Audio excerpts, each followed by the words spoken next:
At the College of Charleston, you'll become the best, most accomplished you can be.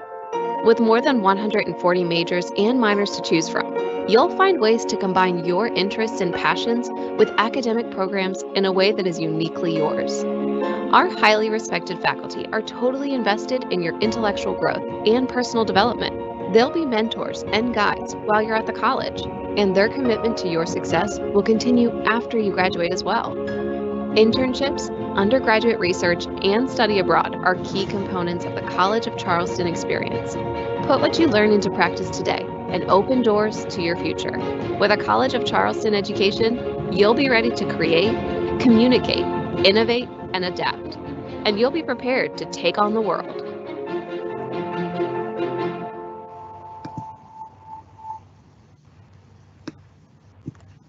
Good evening and welcome to the College of Charleston Virtual Open House. I'm Devin Thompson, Senior Associate Director of Admissions Events, and I'll be moderating tonight's event off camera. My colleagues and I are thrilled that you all are considering the College of Charleston as you begin your college search and application process. And we hope tonight's event will answer some of the questions you already have about the College of Charleston and help you feel more equipped to successfully navigate the admissions journey you have ahead. During tonight's event, we're going to focus on understanding the admissions process. Tonight, we're going to start off with an admissions presentation led by Associate Director of Admissions, Patrick Mazur, followed by a live Q&A with a panel of our admissions counselors.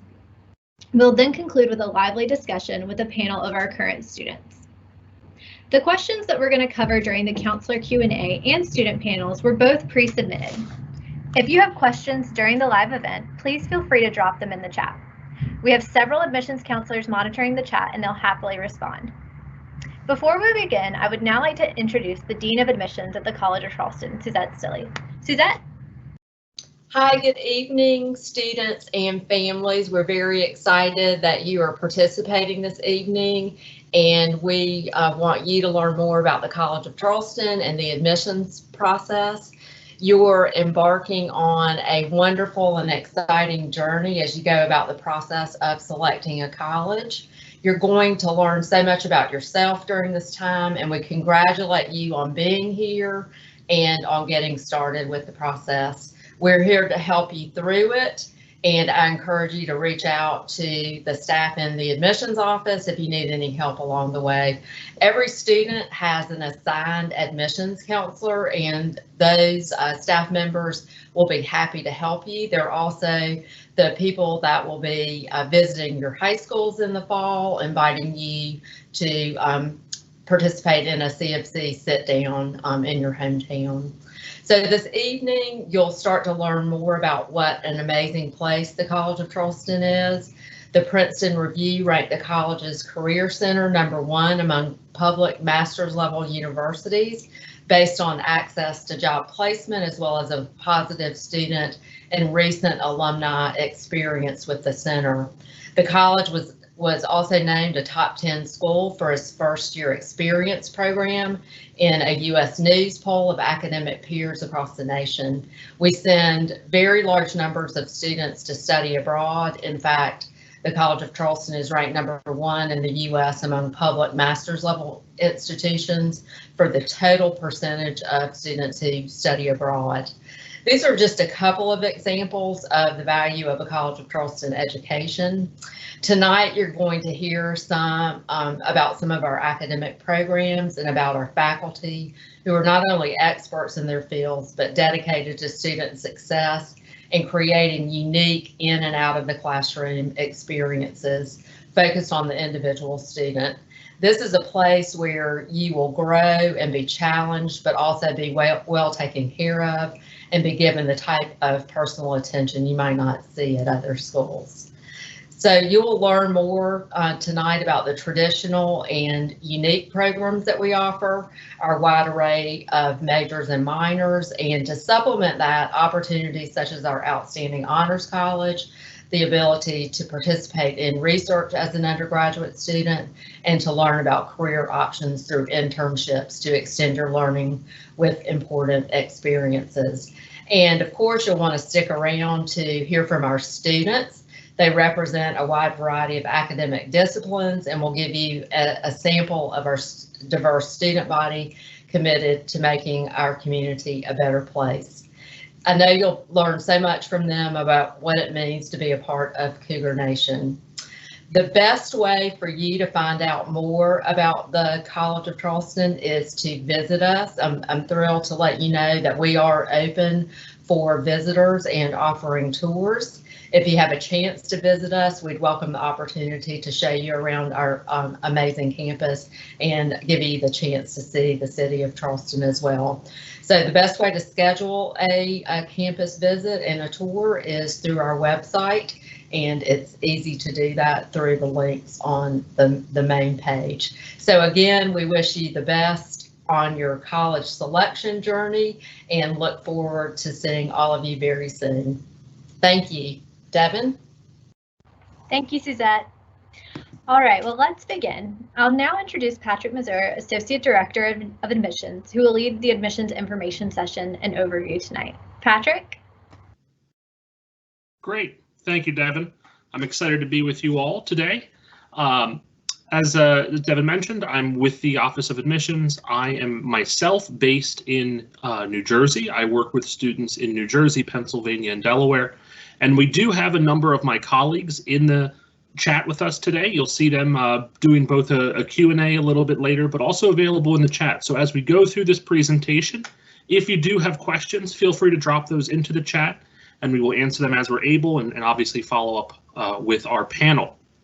So that said, I think it's great for us just to dive and jump right into it and talk a bit about the College of Charleston, and we'll kind of get started on this amazing view that we have here, which is a view of the city of Charleston. This is a picture of right downtown, very historic historic downtown Charleston, right where we are. This is of the Battery, looking up King Street, looking over our campus and a number of the other beautiful sights and sounds that Charleston is obviously so well known for.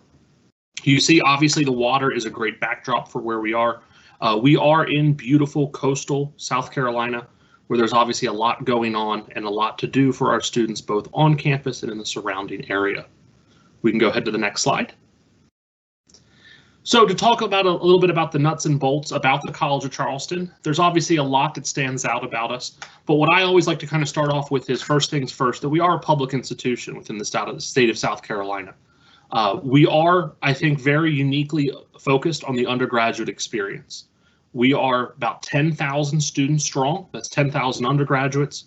We do have about 1,000 graduate students, and we don't currently have any PhD students. So really, top to bottom, you're going to find the College of Charleston, through our faculty, staff, students, everyone really focused on making and enhancing a tremendous undergraduate experience. You see some of the key numbers and standout facts and figures that we have here. On our campus, from an academic perspective, you find more than 140 different majors and minors, and we'll talk a little bit more about those. There are more than 85 different study abroad programs. Suzette mentioned some of those great accolades that we've received for it, but studying abroad and bringing a global perspective back onto our campus is a really important thing for a number of our students to take advantage of in their undergraduate experience. On our campus itself, the two numbers that stand out here for me, more than 62 foreign countries represented and 48 states and territories in our most recent class coming in. Students from all different backgrounds, socially, politically, economically, religiously. They're really brought into a very diverse environment where they want to see people from all over the world and all across the country from all different walks of life. And that's really what our students are seeking out by being in this great environment that we have in the city of Charleston. We are an institution with a lot of history. At this point, we are now more than 250 years old. And with that brings a lot of great tradition and history, and obviously a very deep and extensive alumni network that our students take advantage of. Shifting a little bit more towards the student experience, the two numbers here that I think obviously are very important is the average class size of 23 and our student-teacher ratio of 16:1. I started off by talking a lot about how this is an institution that is very focused on a tremendous undergraduate experience, and those two numbers I feel really push it even further. Small classes with really great relationships with faculty and staff. Outside of the classroom, you're going to find more than 240 different student groups of all different backgrounds, from Greek life to intramural sports, club teams, student government, student media, the arts and performances, service groups, pre-professional groups, religious groups, cultural groups. It runs a very broad background, just like our students. We are Division I school with 19 different Division I sports. Below that, we do have a number of club teams, as well as I mentioned a little bit a second ago, a number of intramural sports as well. Looking at our top 5 undergraduate programs by enrollment, you're going to find a number of, obviously, the big ones drawn for us here: biology, psychology, business administration, communication, and public health. And we'll dive into some more specifics on academics in just a second. Next slide, please. Okay, so obviously Charleston is known for a lot, and it is a place that is a very popular destination. We are #1 city in the U.S. according to Travel and Leisure, and it is a place where annually we receive about 8 million tourists a year. You can see from a little snapshot of the weather that it's wonderful, and obviously as spring has definitely sprung, and I know everyone around campus is very much getting excited about the great warm weather as they finish up the semester. We are obviously very close to the beach, and there's a number of beaches that our students are able to get very quick access to and take advantage of. But going in line with what brings in so many of our tourists to the area, a lot of galleries, some of the best food, but then also from a business standpoint, you see there are more than 250 different tech startups with some really large anchor industries, which you'll see as we talk about internships and career. There's a lot of really great industry and building going on in the Charleston area. And so obviously there's going to be great startups that come along with that. All of these things, from our large anchor industries to our startups, are going to provide great opportunities for our students to take advantage of shadowing, of internships, of building their network, and which obviously for a number of them leads to some tremendous opportunities upon graduation. Next slide, please. We are in the city. College of Charleston is very happy with it and very proud of its location right in the heart of historic Charleston, and it is very easy for our students to get around. You see walk, bike, bus, and car, and we've got it all for our students. Walking is you're going to find that Charleston is a very walkable city.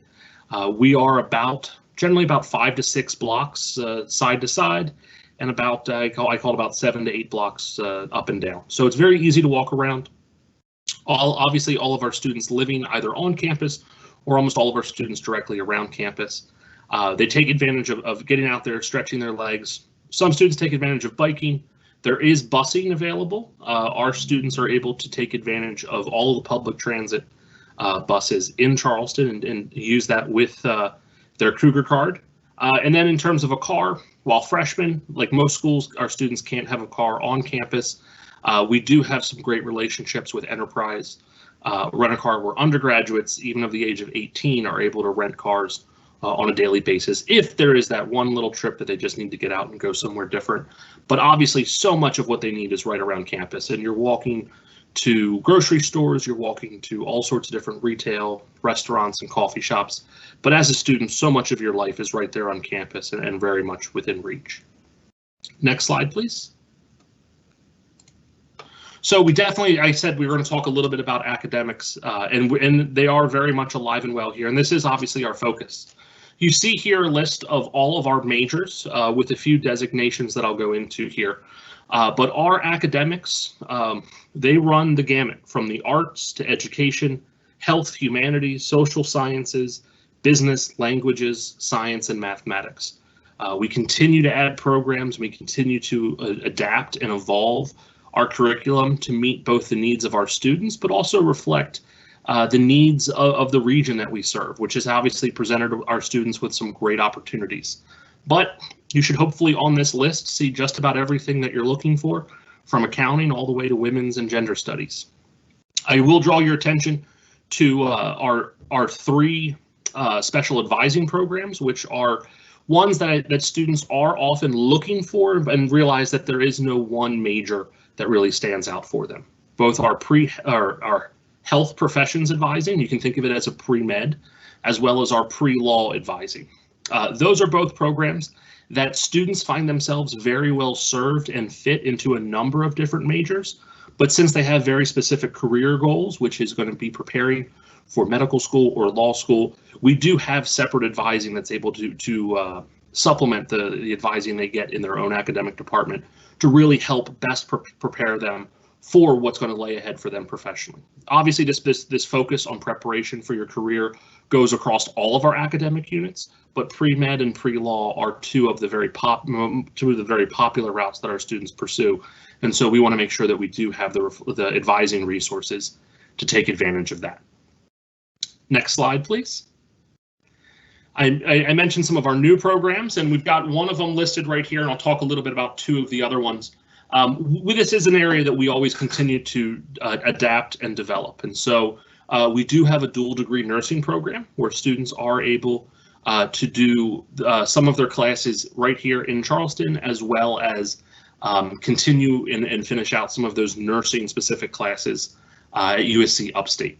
In addition to our nursing program as one of our newest programs, we have also in recent years added systems engineering and electrical engineering. Those are two great new disciplines for us, and those are both disciplines that really reflect the needs of the greater business community here.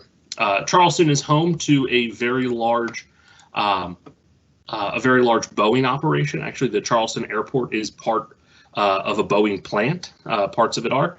And so you can imagine with systems engineering, the best description, because it's not one that people always have off the tip of their tongue, if you're building an airplane wing and you need to get this to meet certain specifications and be a great addition to an airplane, you need to have a strong understanding of mechanical engineering, but also electrical engineering. You need to have some computer science, some supply chain. You need to be able to talk to a customer, talk to clients, and be able to communicate across the entire engineering spectrum. And so that's really what systems engineering is really a great opportunity for our students. And it is something that was very much influenced by our relationship with Boeing and a number of the other large advanced manufacturing industries right in the Charleston area. And then electrical engineering is another one that we've recently added, and that is not just electrical engineering, but electrical engineering with a focus on autonomous vehicles. Volvo, Mercedes-Benz both have large operations in the Charleston area, and so we've launched our electrical engineering program with a focus on connecting our students to those really growing and obviously very vital industries for where things are headed within the automobile industry. We think it's going to be a great opportunity for our students, and we're already putting together some great opportunities for them to get hands-on experience as part of their undergraduate education. Next slide, please. You've heard me mention it, and obviously let's kind of circle back to it. Internships and employment. This is obviously the goal. This is our big focus, is to put our students in the position to be successful both in their college careers, but also leading on to where they're headed. And so we take advantage of a number of the great industries that we have right in our backyard.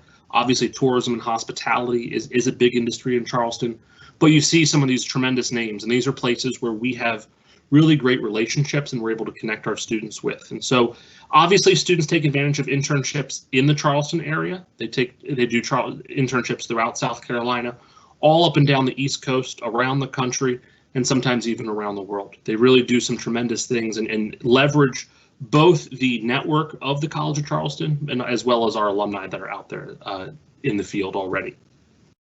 Next slide, please.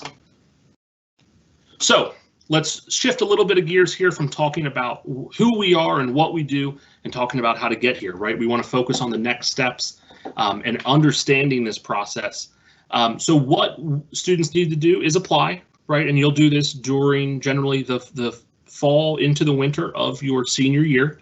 Apply online. We have our own application. We also obviously accept the Common App, which is a great opportunity for students. In terms of what's absolutely required at this point, it's going to be the application itself, and it's going to be your high school transcripts. Next slide, please. And the reason that we only need your application and we only need your high school transcript at the bare minimum is because we are test optional. Our test optional is, you can see the wording of it here, but it is an opportunity and very much a reflection of the fact that in these uncertain times, Students have not had a chance to test in the same frequency and sometimes can't even get access to an SAT or an ACT. And so we do offer our students a test optional pathway to the College of Charleston, and that is both for admission as well as the Honors College, which I'll talk about in just a second here. There are a few exceptions to it. Homeschool students, GED students, and there are a few schools out there that don't offer specific grades. There are a few students, and I say it is a rather small handful of students that will have special exceptions where we will require an SAT, but most students are going to find themselves perfectly able to take advantage of the test optional route. Obviously, if you have questions on this, this is going to be something that's going to be a great opportunity for you to engage with your admissions counselor and reach out to them and ask them those sorts of questions and get a specific answer related to your school in your situation. Next slide, please. All right, Honors College. Honors College is a great opportunity. You see the numbers here. Within the Honors College, it is, sorry, losing my train of thought here for a second. The Honors College, you're looking at about 10% of our freshman class, roughly, by the numbers. And this is for students that are looking to take the academic experience and take the academic engagement that they're getting at the College of Charleston, and they're looking to enhance it just a little bit. They're looking to bring it into a little bit more of a interdisciplinary, a tighter focus within the Honors College. The Honors College is an application portion. Students do need to indicate that they want to be considered for the Honors College, and they will also find that there's going to be a requirement for a resume as well as an additional essay. And that information will all be conveyed as the essay prompt gets communicated for the upcoming year. But you see some of the advantages of it. And obviously a lot of these components you'll see, independent research, studying abroad, internships, these are all facets and parts of the experience for a lot of our students. Within the Honors College, they can become a little bit more focused and a little bit more pushed on students to really take advantage of all those great opportunities out there. I'm obviously not going to be able to do it all justice. We do have Elizabeth Roberts with the Honors College who's with us for the Q&A portion. So if you do have any Honors College specific questions, I really do encourage you to reach out and make a connection with Elizabeth. The entire Honors College you're going to find is always happy to talk to students and answer questions, and really they love to talk about the great programs that they offer within the Honors College. Next slide, please. All right, we're going to talk next about our profile as well as costs for both in-state as well as for out-of-state, because obviously as a public institution, they are going to be a little bit different. Let's first start with in-state, and again, bearing in mind that we are test optional, so some number of students will have the opportunity to focus on just their academics. But for our in-state students, we talk about the middle 50% of our students. Middle 50% of students means that there's 25% of students above and maybe 25% of students not quite there. But for the majority of our students right there in the center, when they look at their profile, they see an A/B average. If they take the SAT, it's about a 1090 to a 1250, or an ACT of a 21 to a 28. This past year, tuition for in-state, 12.5 with a weighted average of on-campus room and board of about 12.3. Next slide, please. Now we look out of state. Out of state, again, we're looking at that middle 50% of students, 25% of students above, 25% of students not quite there. When they look at their profile, they see the same grades. They see that A/B average. If they take the SATs, it's about an 1110 to a 1260, or about a 23 to a 29 on the ACT. Tuition this past year for our out-of-state students, 32.8, and again with the same, there is no difference between room and board in-state versus out-of-state, so it's that 12.3 again. Next slide. Financial aid is obviously a big component of the application process, and it is a really important decision for all students going through it. We do have our Office of Financial Aid that is able to work with students, and there are a number of scholarships available. Few dates to keep in mind is as soon as the FAFSA becomes available in your senior year, you want to go ahead and we encourage all students to take advantage of submitting the FAFSA and indicating that College of Charleston should receive it. We also have our own scholarship application. Those are for departmental scholarships as well as any of those other specialty scholarships within the college. That is a secondary application that students do need to apply, and they need to get that into us by January 15th of their senior year. Financial aid is going to work through all of these different components. They're going to work with students on a case-by-case basis if needed, but most students are able to get the information in.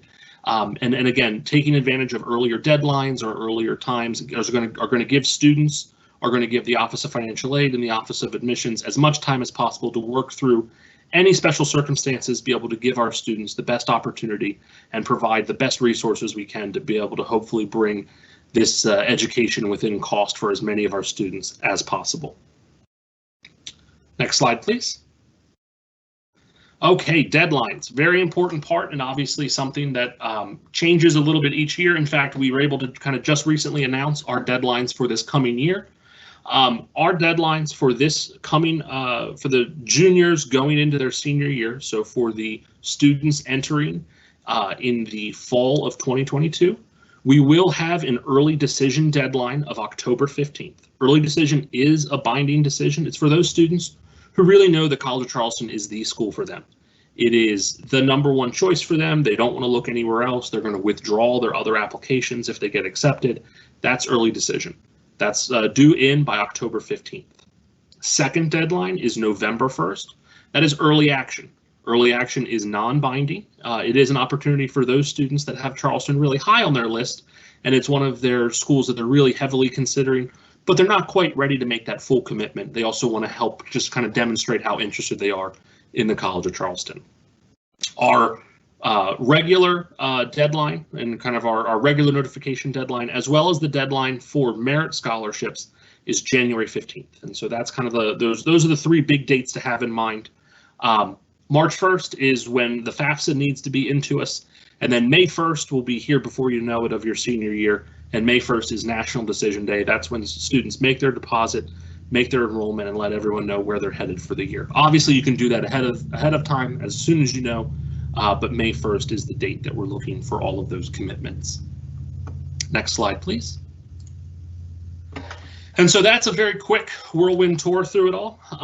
Obviously, there's a lot more that goes into it, and like I said, we do have a great Q&A portion with both our staff as well as with our students planned for right after this, so please hold tight with us there.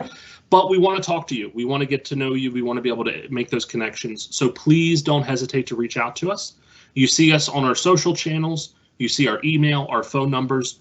Also, spend some time on our website. You'll be able to find some links to find your counselors, and I can tell you on behalf of myself as well as all of my peers, we love talking to students. We love talking to prospective students who are going to come down and want to make an impact on campus. They're drawn to Charleston because of its great location, of its great institutional values, and what it helps its students accomplish. And so hopefully this has started to pique your interest. By no means do we think this is the end of the conversation, but hopefully this is the start of a great process for you to learn more about the College of Charleston, what we can do for you, and what you can hopefully bring to our community, and help us all push each other just a little bit further, and do some great things together over your college career and beyond. And with that, I'm going to hand it back to Devin to continue on with our presentation. Thank you, Patrick. And again, I see a lot of questions coming into the chat. Just remember that as the evening progresses, if you have any questions on the material being covered, please don't hesitate to drop those there. All right, well, now we're going to move to our admissions counselor panel Q&A, and I am thrilled to introduce you all to 3 of our counselors that are going to be participating in this tonight.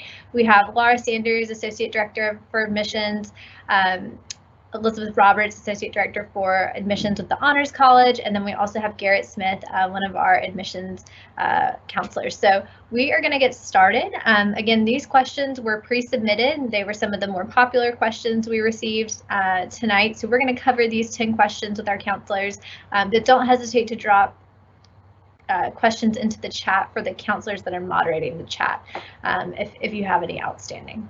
All right, well, let's move on to our first question. And this question is going to be for Laura, and it asks, does the College of Charleston offer admissions interviews? If so, are they a required part of the application process? Thanks, Devin. As Devin said, I'm Laura Sanders, Associate Director of Admissions at the College of Charleston. And in regards to does the College of Charleston offer admissions interviews? Formal interviews are not a formal part of the application process for the College of Charleston. We do offer, we do offer sit downs for the students who are interested. You can request a sit down. Typically, we offer those when we're in your territory, out recruiting at local high schools, or we have most famously become very good at Zooming with our students this year. So anytime you would like to request a Zoom or a sit down with us, we are happy to do that. And since they are not required, it is not a part of the application process. However, we are happy to accommodate in any way that we can. Thanks, Laura. Yeah, those sit downs are always such a great way to make a connection with your counselor and really, show your level of interest. All right, moving on to our next question. I'm going to hand this one over to Garrett, and it asks, does test optional really mean test optional? Will it look badly on my application if I do not submit test scores? Thanks, Devin. And again, my name is Garrett Smith. I'm an admissions representative here at the College of Charleston. And just the first part of this question, when you click test optional with our application process, you will actually be test optional. The guidance counselor or the admissions counselor that looks over your application will not see your test score whatsoever, and it will just be based off of your other elements in your application, such as, your high school transcript, your essay, your extracurricular activities, things like that. That's mainly what they are going to be looking at. And no, it will not look badly on your application whatsoever if you do not submit your test score. We understand some students do not test well here at the College of Charleston. So really, we're going to be looking more at that holistic approach here at the College of Charleston to review your application here at CofC. Thank you, Garrett. And Garrett, this next question is going to be directed to you as well. This question asks, how can I make my application stand out to admissions counselors? Yes, and this is a great question. Yeah, specifically CofC. And like I said, we really are kind of moving more towards that holistic approach when we are looking at your application. So the biggest advice that I give to students is, make sure that the admissions counselor knows who you are as a student inside and outside of the classroom. It's great for us to see, a high school transcript and a test score and those numbers, but really at the end of the day, we want to get to know you as a student. So make sure that you are telling us everything that you are doing inside the school and inside the classroom, but also outside of the classroom. What extracurriculars are you passionate about? What extracurriculars are you doing outside of the classroom? Are you involved in your community? What sports are you involved in? Just give us a little bit more about who you are as a student and as a person, just so we can, make note of who you are and kind of what stands out about you rather than just, numbers and transcripts and stuff like that within your application. Such a good point, Garrett. And I would just also add on to that, the optional personal statement is such a great way to introduce that information and really tie it all together in your application process. All right, this next question is for Elizabeth, and Elizabeth, it asks, what are the benefits applying, early decision versus early action, pros and cons of both? So great question, and Patrick did a great job explaining the difference between early decision and early action. I do just want to reiterate that early decision is going to be a binding decision. So it's certainly something that you want to think about before you decide early decision or early action. There will be placed on the application where you'll indicate which decision deadline you want to do, so you can't accidentally stumble your way into early decision. We'll make sure that you know exactly which decision process you're going through. As an early decision applicant, you are committing to CofC, and we're really excited about that. And so sort of as a benefit to that, you are getting your decision well in advance of other College of Charleston applicants. You'll be the first group receiving your decision. You don't have to wait as long for that decision. And so, you can, and on the flip side of that, you also don't have to spend a lot of time stressing about what your decision will be because you've already committed to College of Charleston. You're also going to pay your deposit to hold your spot in the College of Charleston earlier than other students, and that deposit date is what we use when it comes to housing placements as well as orientation signups, and so you'll have priority placement with those two things as well. If you aren't sure which decision deadline is right for you, just talk about it with your admissions counselor. We're here to kind of talk you through that process and figure out what makes the most sense for you based on your really specific situation. Thank you, Elizabeth. Such a good explanation of both options there. All right, our next question is for Garrett, and our next question is actually for Laura. Sorry about that, Laura. And it asks, what do students need to do to qualify for merit scholarships? Okay, great question. What students need to do to qualify for merit scholarships is apply to the College of Charleston and make sure that your application is complete. For that application to be complete, we need your submitted application as well as your high school transcript. Because we are test optional, if you're going to be test optional, then you are complete at that point with your submitted application as well as your high school transcript. However, if you would like for us to consider those test scores, we need those to be submitted as well to have you be a complete applicant, and then you are automatically considered for merit-based scholarships. Those, as long as you apply by January 15th.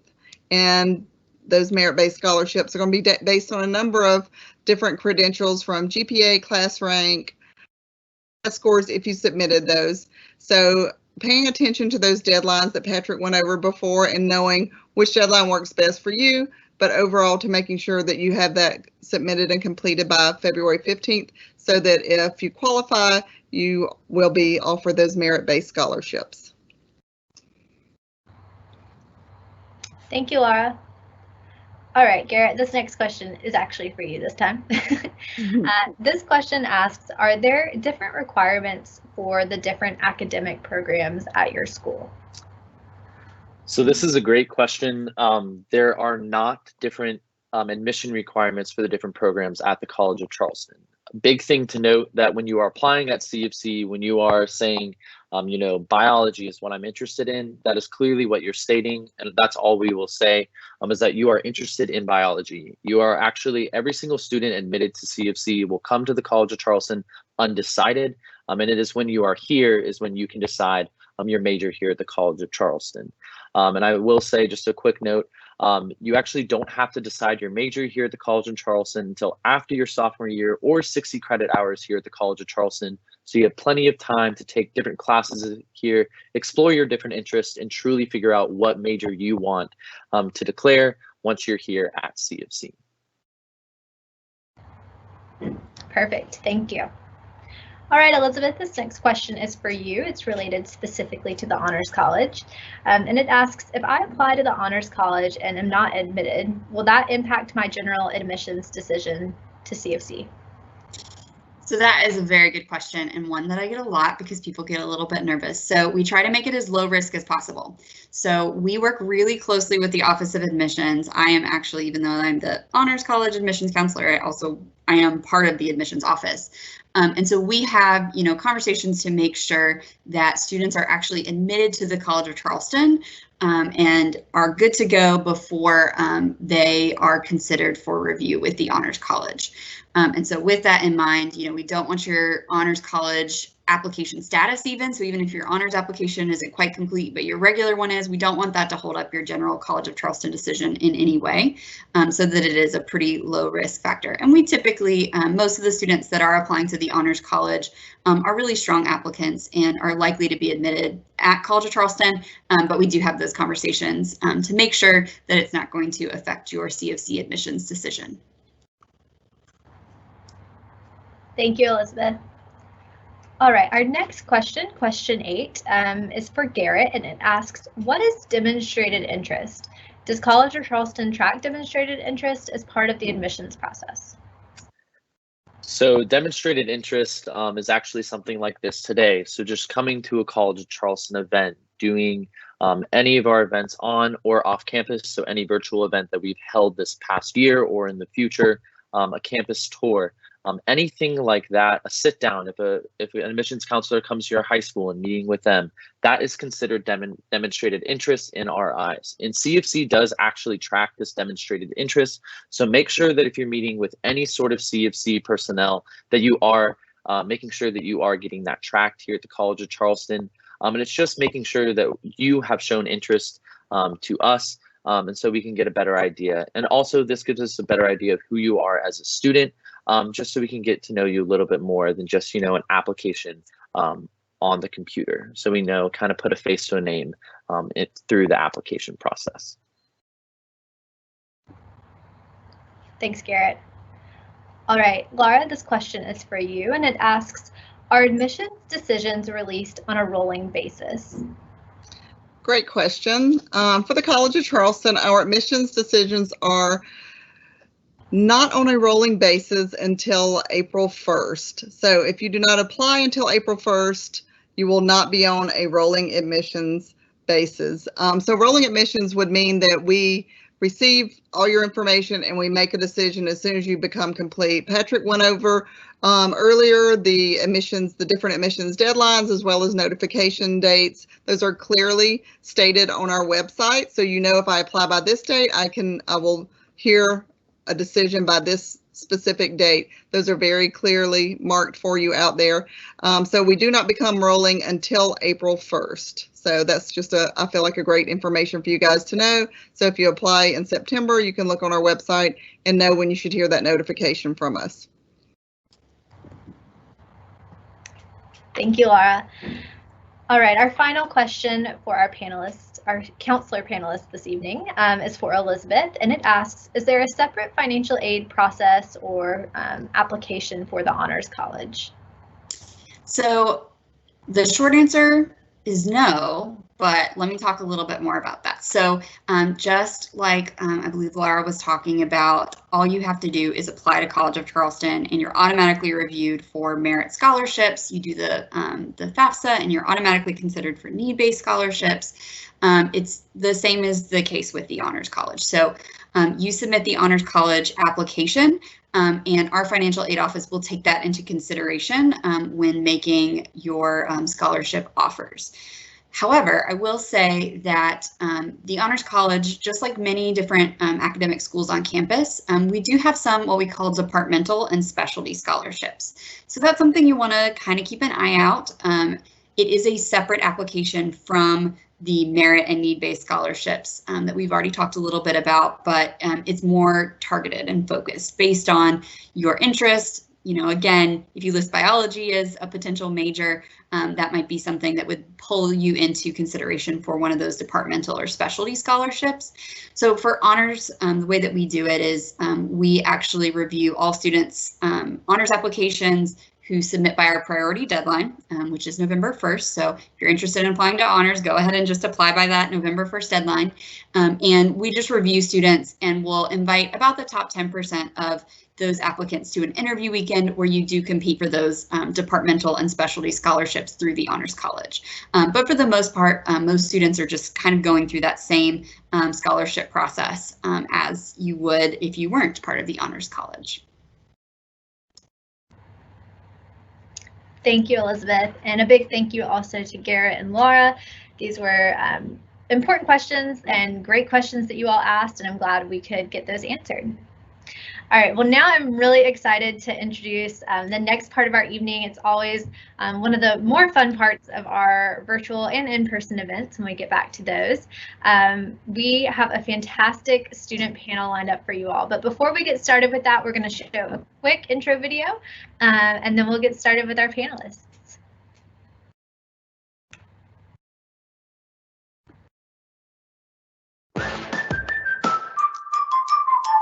There's so much going on in Charleston in the best way that it's hard to not find something to really identify with. There are hundreds of clubs that you can join here at the College of Charleston. Some of the ones that I'm involved in include the Shotland Scholars Program, CofC Dance Alliance. I am in a sorority, and there are so many ways to get involved and make friends here. There are internships, fellowships, shadowing opportunities, jobs, you name it, Charleston has all these things. It's just beautiful everywhere, and you're always wanting to be outside. So, I mean, if you want to be your own person but also have a community, Charleston's the place to be. Go Cougs.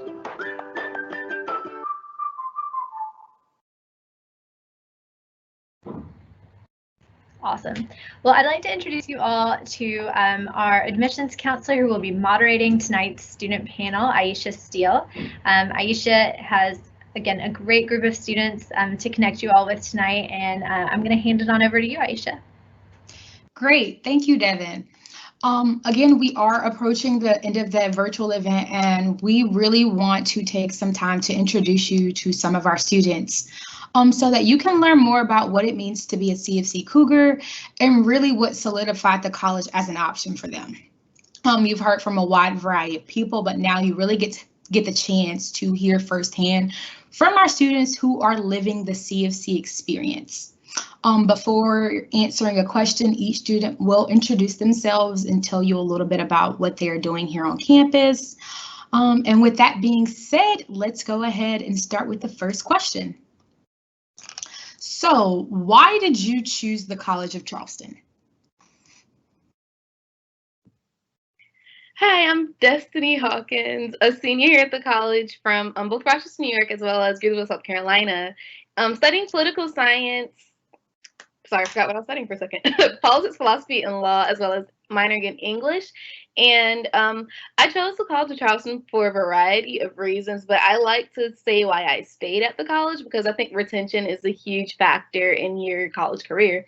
And I stayed at the college mainly because, for one, I found many families within organizations or campus jobs, as well as many mentors on campus, for one, as well as what they offered us as far as job opportunities or educational opportunities. And I felt like I had complete control over my life and my academic aspect. I could change my majors if I wanted to, pick and choose which classes I wanted to go to for, which I wanted to put on my schedule, that were aligned with helping me get my degree. So that's why I stayed at the college. Hi, I'm Eva. Oh, yeah. Hi, I'm Eva. I'm from Austria. I'm a senior here at the College of Charleston, and I'm going to be graduating with a degree in exercise science. I'm also on the women's tennis team, and I'm also an international student ambassador. And why I chose the College of Charleston was, on the one hand, because I really fell in love with the campus, I fell in love with the city, and also just all the people that were so warm and welcome. Because I actually transferred here after my freshman year, and I just knew that here at CofC, it would just be such a nicer environment, and I just felt really welcomed. And also because of the tennis program, and that obviously also played a part in my decision. All right, well, thank you so much, ladies. Next question. What is the campus culture like at CofC? Is there an inclusive and diverse student body?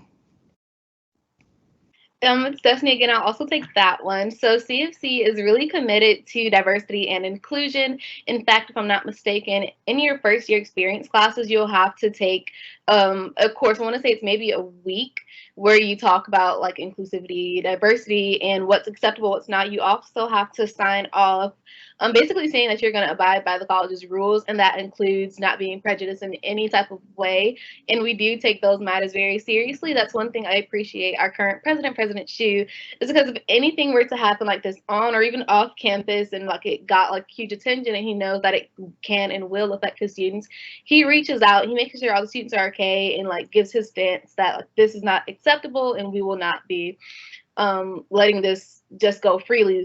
Some action will be taken care of. But as far as for students who want to get in those type of clubs and organizations, there are several, especially Safe Zone, which are geared towards making sure everybody feels safe and feels protected within the CofC community. Thank you so much, Destiny. That was a really, truly great response. Can we move on to the next question?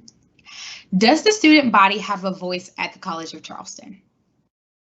And once again, I'll take this one as well. Yes, we definitely do have a voice. That's why you see us sitting here today. The college really takes their student feedback seriously. They make sure like they know that we are here to support education, but also to be the campus is college students.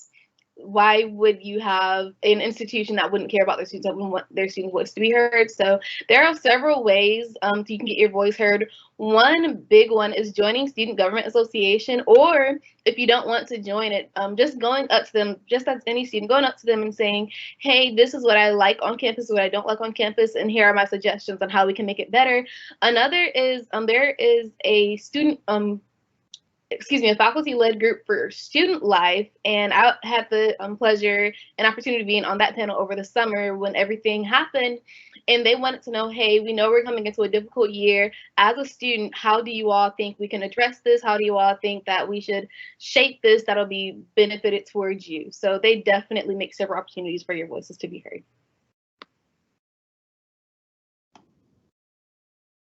Thank you so much, Destiny. What type of support services and campus resources are available to students? It's Eva again. I'm going to start out this question. So there are really a ton of support services and campus resources. So, and I wrote them all down because I think it's really important since every student is like so individual and everyone has different needs that we address all of the support services. So I'm going to like bear with me. I'm going to mention all of them, but I really think that each and every service is like equally important. So there's an academic advising and planning center, as well as a career center. Then we have culture diversity, Center for Disability Services, Center for Student Learning, a counseling center, multicultural student programs and services, an Office of the Dean of Students, Office of Victim Services, religious life, and also student health services.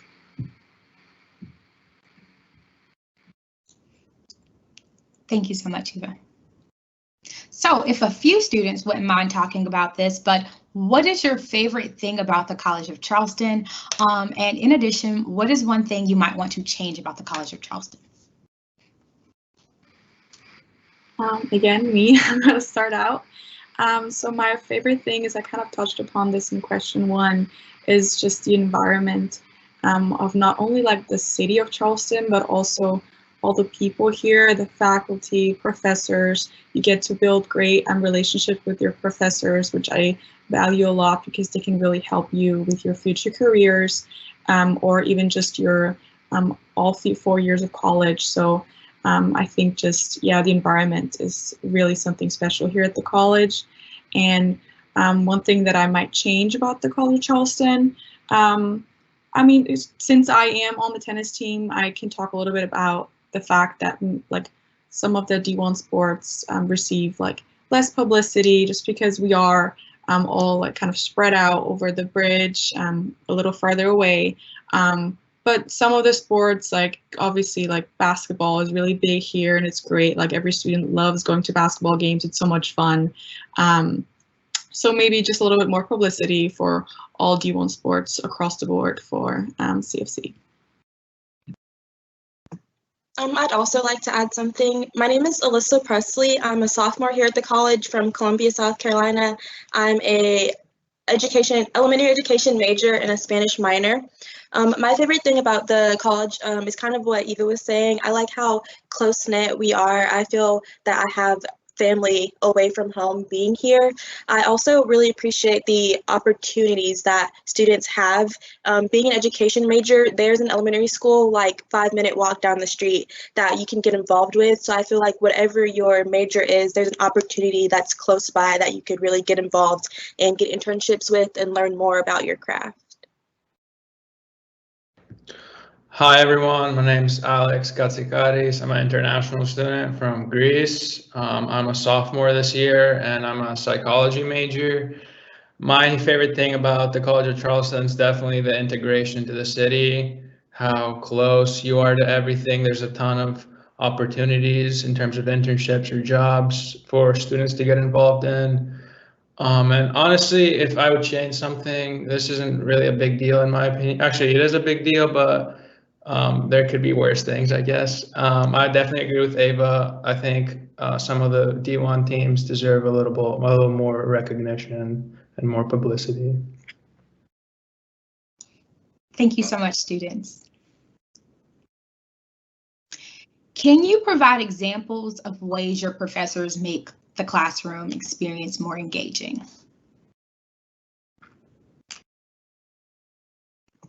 I can go first. As an Spanish minor, the professors in the department do a really good job of making sure that we're immersed in the culture.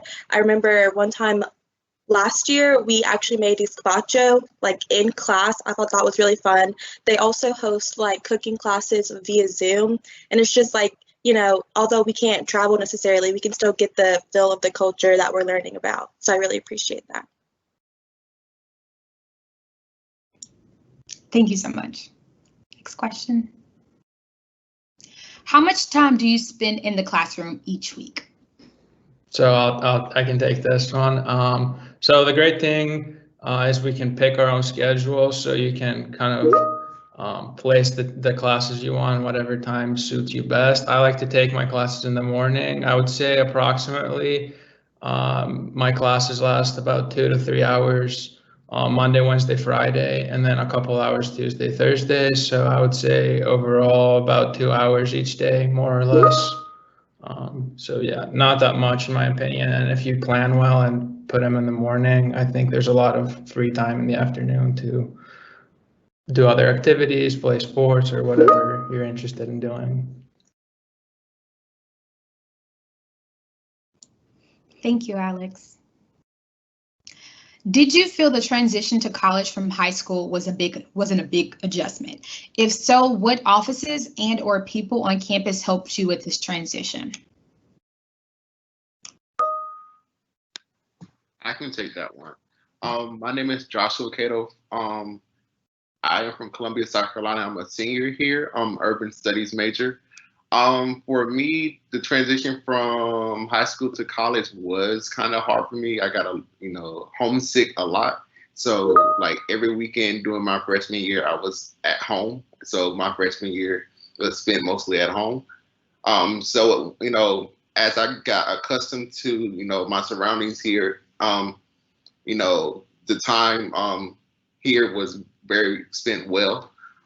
So it just takes time for you to get accustomed to the college, any college at that.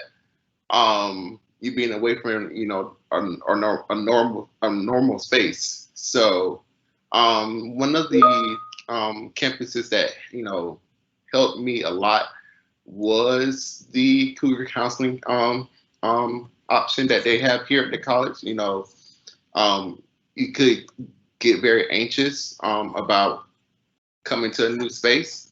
So that really helped a lot. Thank you so much, Josh. Would anybody else like to chime in? All right. I can chime in about. I can chime in about that one. My name is Kanaya James. I'm a freshman here at the college. I'm from Florence, South Carolina, public health major, history minor on a pre-med track. I came to college in the middle of a pandemic, so the transition from high school to college was very rough for me, more so because everyone's trying to figure out, okay, what's safe? Is it safe to bring the kids back? Is it not safe? So it was a lot of back and forth, and that process is very tedious for me and my classmates. So the office that helped me the most was also Cougar Counseling, having someone to talk to that wasn't a family member or a friend where you can be completely transparent. And also with the transition, the admissions office really did help me. Mr. Grimmage and Ms. Counts were very, very, very helpful in my process of transitioning from high school to college. Thank you so much for that wonderful advice, you guys. So do you feel like students are typically encouraged to study abroad? And if so, where have you studied abroad?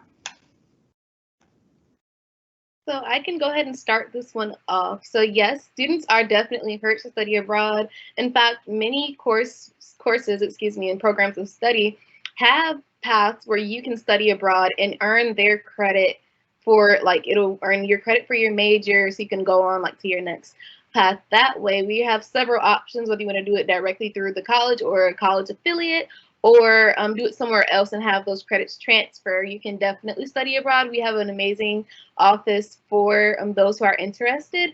Unfortunately, I have not studied abroad, though I did want to. The college had just recently got a new connection to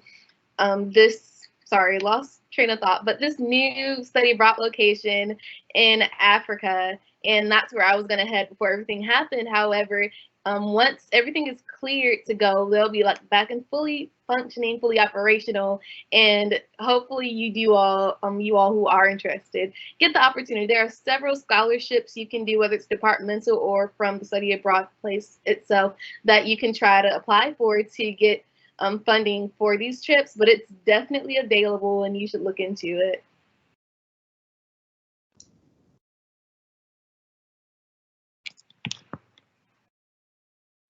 Thank you so much, Destiny. We have a wide variety of ways for students to study abroad with over 60 locations. So we really do value the experience here, and we encourage our students to get involved. What types of clubs can new students get involved with during their first year? Is it hard to find these opportunities to make a community?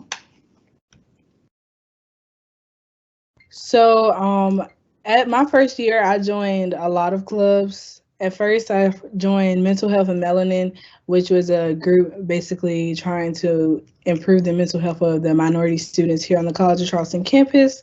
And I also joined Student Ambassadors, which is spearheaded by the Office of Admissions.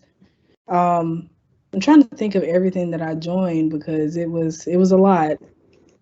I joined Minorities in Medicine, which is for students interested in medicine, minority students interested in medicine. I joined the gospel choir, best decision of my life.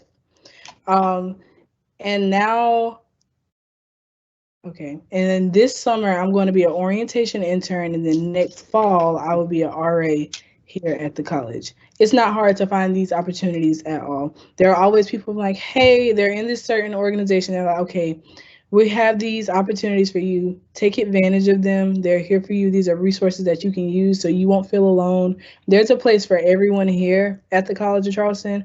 That's one thing I can say confidently. If you feel like you can't, oh, I'm never going to find my people, I'm never going to find my family, you are most definitely going to find it here, because you have to look in small places, but your family is here at the College of Charleston.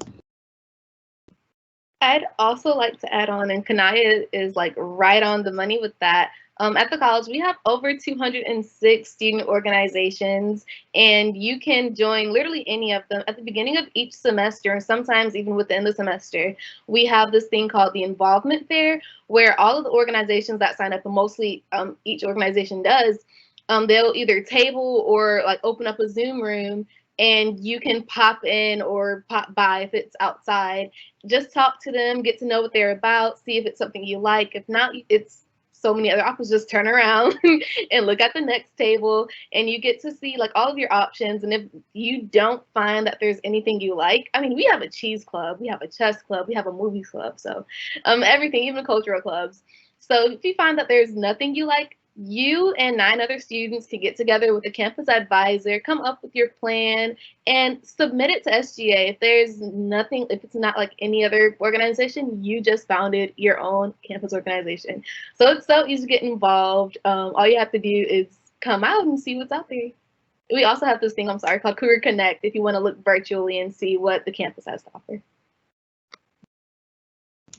Thank you so much, Destiny and Kanaya. So, very unique question. What does your average school day look like?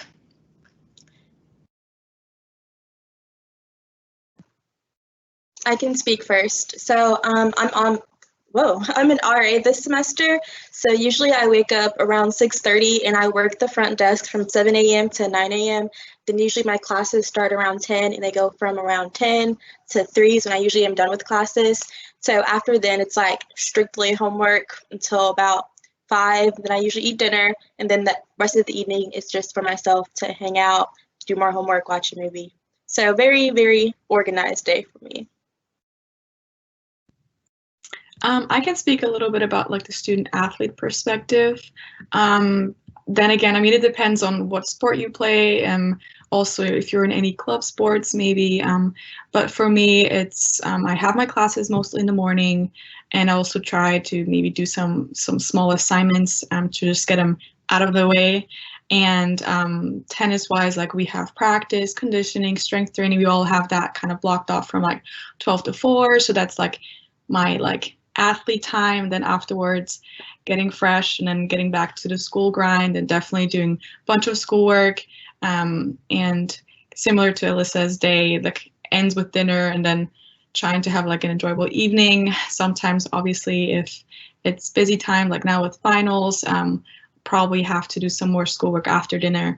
But also I'm trying to stay like structured and organized throughout the day. It just helps me to like kind of have a clear mind, just be calm about when things get busy. Thank you so much. Are your professors accessible and easy to get in contact with if you need help or have questions regarding assignments? So I think professors are very accessible and they're always willing to help students. I think it's important to highlight the faculty to student ratio and the class size, since it's only about 23, I think it is, to be specific. The professors really get to know the students. They really create a connection and a relationship, which I think is really important in terms of having contact with them and reaching out if you have any questions, or if you need to miss a class due to a particular circumstance or whatever. I think they're always willing to chat with you and willing to help through any circumstance or answering any questions or whatever need you may have. I will also say professors do have set aside office hours. Please go to them because they're for you. Office hours help a lot with getting to know your professor. Possibly those professors could be recommendations for jobs and future endeavors after your time at the College of Charleston. So gaining that time with them is great. Also by with helping with assignments and your needs for the class. Office hours is a time where you can go do those things. That was some really great advice, Josh and Alex. Thank you so much. Next question. I've heard freshmen cannot have cars on campus. Is it hard to get around Charleston without your own car? Destiny again, and as a senior who's been here 4 years without a car, it is easy to get around campus and around Charleston without one. So as far as the first statement that you've heard freshmen cannot have cars on campus, it is not recommended at all. Also, you don't need one, and you cannot get campus parking until you have 60 credit hours. So CofC will not allow you to do that until you have 60 credit hours on campus. But we get CARTA bus passes. CARTA is the Charleston-wide bus shuttle stations. And as long as you have your Cougar card, you can get on any bus for free. It can take you to the mall, to skating, to the beach, wherever you want to go, to Target. Just have your Cougar card, show that you're on it for free. If you want to walk around downtown, because most things you'll need will be downtown. Also, King Street, which is a street right behind us, full of shopping and food, they're getting a Target. So you can just walk 10 minutes and you'll be right at a Target, right off campus. So it's very easy. The city's very accessible and it's also walkable, and it's not that difficult, especially to navigate. We're kind of a big oval. We just wrap around, and so the campus itself is like a rectangle. Then around it's an oval, so it's very, very easy. You'll be fine without a car. It's also, you won't have to pay for gas, you won't have to pay for parking. Just life's so much better. Yeah, I mean, I definitely agree with Destiny. I don't have a car here either, and I really don't think you need one. Charleston, like Destiny said, is an extremely walkable city, and I think that can be very beneficial in terms of walking around, and then you can discover a new restaurant you might want to try out or a new shopping store. And also in terms of going to the beach or the grocery store, another thing apart from the bus, which is very accessible, could be splitting an Uber. If you split an Uber with 3 friends to go to the beach, it'll end up being like $4 to get there and back. So very cheap, very easy option. And I don't have a car, like I said, so you don't really need one at all, not just freshman year. So.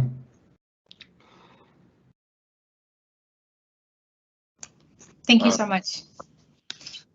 And I also want to note, Destiny, I am very excited about the Target coming downtown.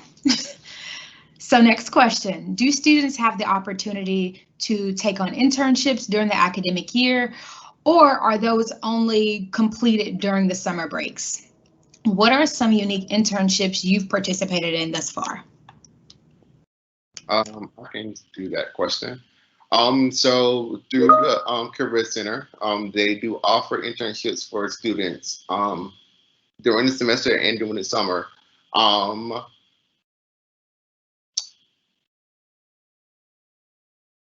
For me and my major was required to have either an internship or a research project done semester long. So I decided, this was spring of 2020, so right before the pandemic. I used to intern at the City of North Charleston Planning Department. That was a fulfilling internship. Also, I got an internship this coming summer with the Town of Mount Pleasant Planning Department, which is paid. Not all internships will be paid, but they do offer a lot of different internships throughout your time at college. And even if they don't offer it, still reach out to these businesses on downtown. They are willing. They know you're in college. They are willing to let you come in and shadow them for a few hours. And that is good to see on your resumes when applying for jobs and schools after your time at the college. So that is also a good idea to do. Yeah, I can speak from the Health and Human Performance Department. They pretty much have a class where you can get credits from, either 3 or 4 credits is a class, but it's also an internship, and I think that's a really great opportunity. They create a list for you. You have to have a certain amount of credits, and then you can kind of go through an interview process with different internship sites, and obviously gain a lot of experience in the job world and kind of see, okay, what you might like. And so in that sense, I was able to get an internship with the CFC Sports Athletic Nutrition Office. Mine was unfortunately also spring 2020, so it was mostly just virtual. So I did not get to work hands-on with the athletes. And also since the healthcare field is really hands-on and always with patients, I also know that unfortunately a few other internships had to either be canceled or they were virtual, but still they make such an effort here at the college to really give every student the experience to tap into the world of having a job and finding out what do you like and what you might want to do after college. All right, thank you both so much. Do you ever feel like there's a lack of school spirit since the College of Charleston does not have a football team? Josh again. I do not feel like there is a lack of school spirit at all. We do have a basketball team, so that kind of makes up for it. So instead of, homecoming be in the fall, our homecoming is in the spring with our basketball team. And, that's the time, you can meet up with your friends and go, support our basketball team. And outside of basketball, you have other teams on campus, intramural sports that you're able to support as well. So I feel like that, you make your experience. So if you feel like, if you don't want to, if you want to have that school spirit, you can have that school spirit while on campus. You can make your own, school spirit.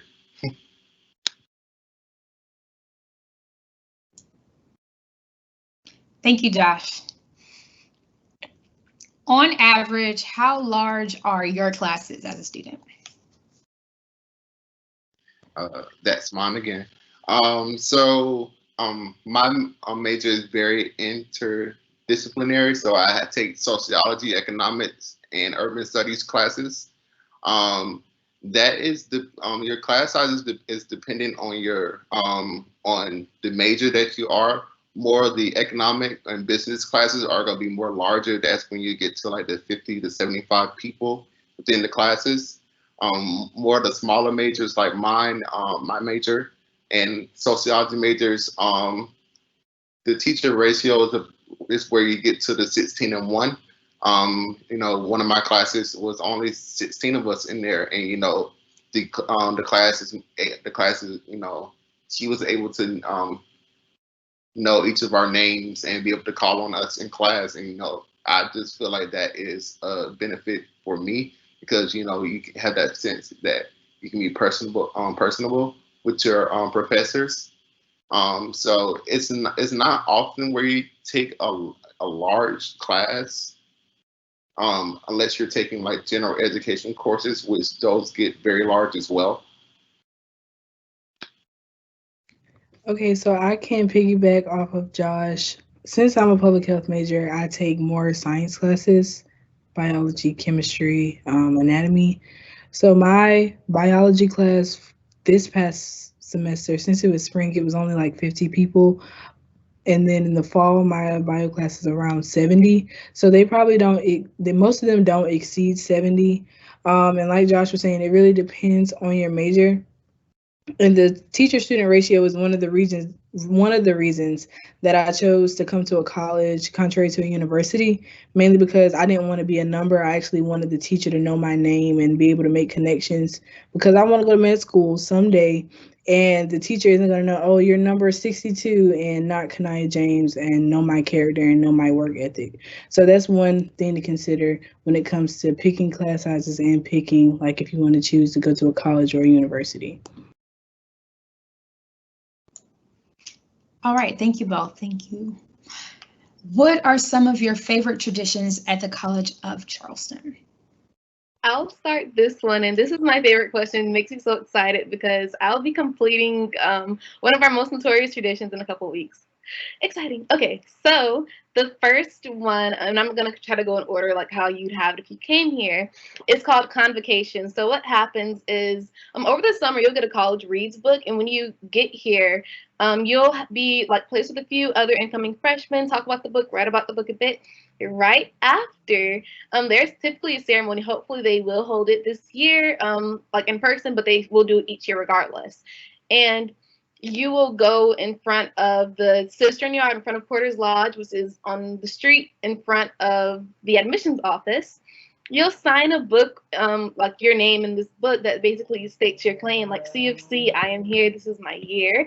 And you will walk inside of Porter's Lodge, which is this big arch, 3 entrances in front of entering like the cistern yard, which is the big picture you see every time you pull up the College of Charleston.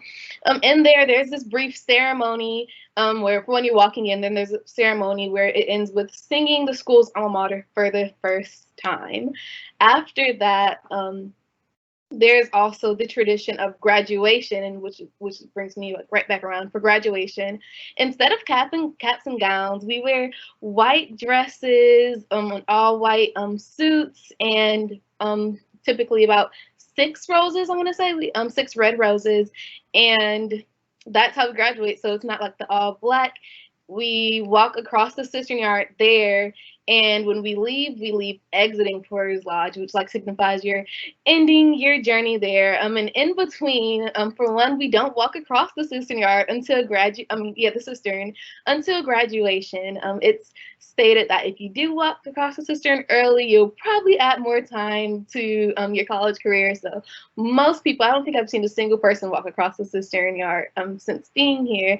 Additionally, we have the ring ceremony, and with our rings, like there are only 2 ring choices for the men's and the women, and it's because there was this couple, there used to be different variants, but I forgot what year it was. There was this couple, I think they met at the college. graduated, and after they graduated, they got married. And the college ended up adopting like that type of ring style, and then get the same ring he has, and the women get the same ring she has. And it's stuff like that. I want to say there's also this part where you actually flip your ring over during graduation. So those are just some of my favorite traditions. And if anybody else has them on the panel, definitely let us know.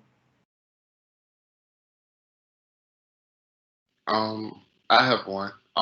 So I don't know if it's a tradition at the college, but it's something that I just enjoy doing, going to moonlight breakfast the Thursday after the end of classes. So this week is the moonlight breakfast on this Thursday since classes end tomorrow.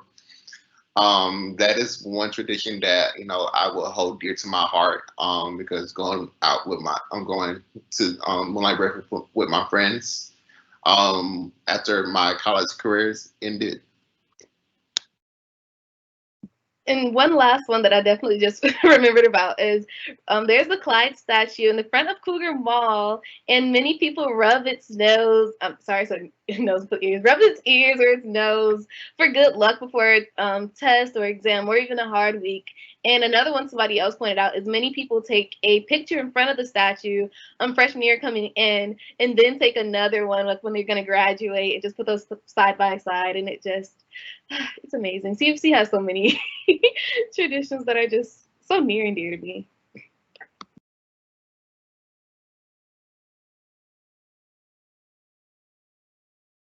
Thank you both so much. Those are some great traditions.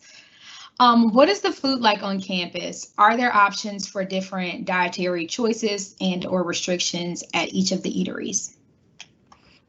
So what food is like on campus? I'm a very picky eater, so there isn't much that I do eat.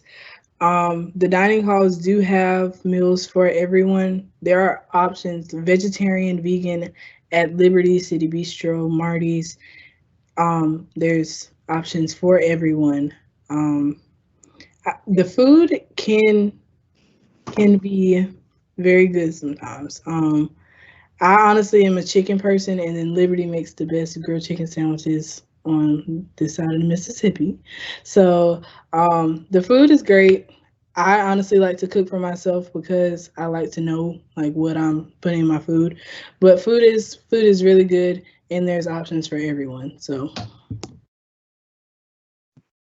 I'd like to add that CofC also has a dietitian. So on top of each dining hall, Liberty and Bistro, they both have their buffet style. And right now, like it's being placed on you, but you still choose what you want. They have what the food is, little placard that says what the food is and how many calories and certain things that are in it. If you do have allergies, they have allergy-free stations, as well as if there are any like peanuts, say there's a dish they make with peanuts, they'll place out this item contains peanuts so that you know like what you're ingesting. And then once again, like they have a dietitian if you do want to talk about like your diet, and it's like no extra charge. You can definitely talk to them about your other food options. And then Marty's Place is a kosher, vegetarian, and vegan place with the best burritos that I've had. So there are definitely so many options that you can choose from. Yeah. Thank you so much. I'm sorry. Go ahead. Have like separate stations for vegan options or gluten-free food. And then another thing I wanted to mention is that we also have Chick-fil-A, Starbucks at the library, and a Clean Juice on campus. So that's an option too that is very accessible, right? When you're running late to class or right after class, it's pretty easy to get food there if that's what you're interested in. Thank you all. Do students feel welcomed by the surrounding City of Charleston community? Are students able to get involved with local events, organizations outside of those just offered on campus? I'll start with this one. And once again, if anybody else on the panel has like more experience than me, definitely chime in. But yes, the City of Charleston loves CofC students, especially right here downtown. There's many, especially jobs and like we're right next to where we are. It's like a huge tourist location, especially in the warmer months. They love seeing CofC students. They'll give CofC students discounts, jobs, whatever you need, just like watching out for like their little kids. So they definitely do, like they include us and they welcome us for one. And then there are several citywide organizations, citywide events that the college gets notified about and say, hey, we have this going on. Do any of your students want to be a part of this? Do any of your students want to join? Or bring your students, let's come and support one another. So we're definitely intertwined in that aspect of like coming together and supporting one another. The community supports us and vice versa. All right, thank you. And for our final question, what advice would you give to students starting their college search process? I think there are probably so many tips and like advice that each and every one of us can give to students, but I'm going to start by saying definitely put yourself out there, try to get and absorb all the information that you get, although it can be really like overwhelming at the beginning. Like, you know, there's so much information coming to you via like email or phone calls, but I really think that the more you the more time you invest in trying to figure out where you want to go, I really think that it helps you to decide, because I'm a big believer in like gut feeling, and sometimes it just feels right. And it kind of leads me to like my second point is, if you ever get the chance to visit Charleston, to visit CofC, I really think that that can help a ton, just because I fell in love with the campus and the feeling that I got when I came here. So that really, like, trying to get here, see how you feel about it, I think that can help a lot. And lastly, I'm a big like list person, like making pros and cons. I think kind of staying organized and seeing, okay, this is definitely something positive about this school and it's a negative about this school. That kind of helps you to just have like a good overview of what the perfect school for you will look like. I can also answer this. I'm a planner. I plan everything. So when I started my senior year, I sat down and wrote down my top 10 colleges, the SAT scores, ACT scores, GPA that I needed to get in, what the teacher to student ratio, the acceptance rate, all of that, just seeing, okay, what are my odds of getting in here with the credentials that I have now? Even though the admissions process is not all based off of numbers, your personal statement holds a lot of weight when it comes to being accepted into college. And I kind of didn't understand that. I thought it was like, oh, if you don't have this GPA or this SAT score, you're not getting in. It took me a long time to understand that. But once you sit down and plan out, this is what I want, this is what I'm looking for in a college or university, and then you just put your best foot forward and go with your gut, go with what you think is going to be best for you. Thank you. Oh, go ahead. Okay. So I would also add that, you know, look at the holistic environment of the institution that you're applying for, because, you know, in essence, this is going to be your home for the next 4 years, and you will want to be comfortable there. So, you know, this is a big decision. So I would take into account everything there is. You know, will you be comfortable in the dorms that you're living in for the next 4 years? Is the environment where you want to live? Also, you know, my parents had a big role in in my choice of where I was going. Will your parents feel comfortable with where you're going? I value my parents, you know, say what I have to do with my life. So, you know, if your parents, you know, are big in your life, you know, have their get their opinion if you need to. But, you know, this is your life for the next 4 years. You know, you have the right to be selfish. If you know, if it doesn't fit your lifestyle right now, then you know the choice you need to make. Definitely, exactly what everyone before me said, making sure that you can see yourself at that institution, and doing like kind of what you're doing right now, which is attending events to know more about the place. You don't want to go into a place blindfolded. And I did, and I got lucky that my first time visiting the college was orientation. Yeah, I ended up staying here. I ended up loving it. But that's not something you want to do. You really want to have a game plan.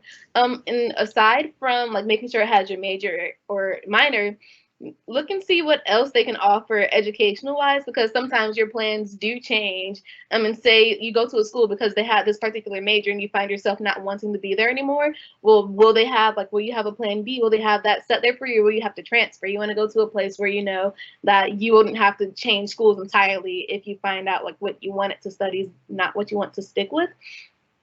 Also, making sure that you talk to the college counselors that do come to you, ask them any question. Please do not be afraid to ask questions. That's how you get to know information, because some questions are the counselor's first times hearing them and they never really thought about anybody needing to know that answer. And so making sure you do ask any question you have, making sure you're comfortable and you have leeway to move around and to actually grow and not be just stuck doing something you're kind of not wanting to do anymore.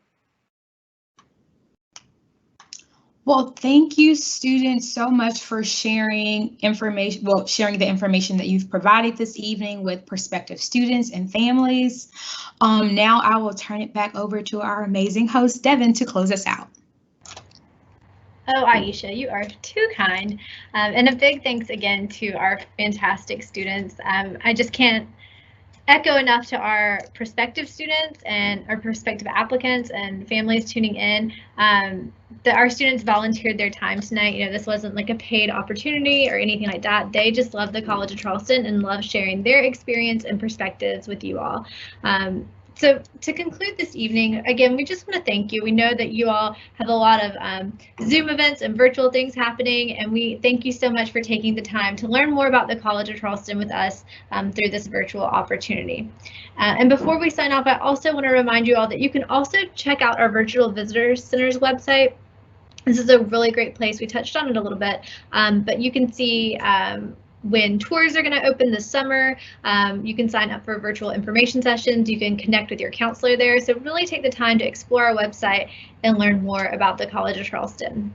All right, well, with that, we will hand your evening back over to you all. We thank you again for joining us, and we hope to see you on campus either this summer or this upcoming fall for a tour. Take care and have a great night.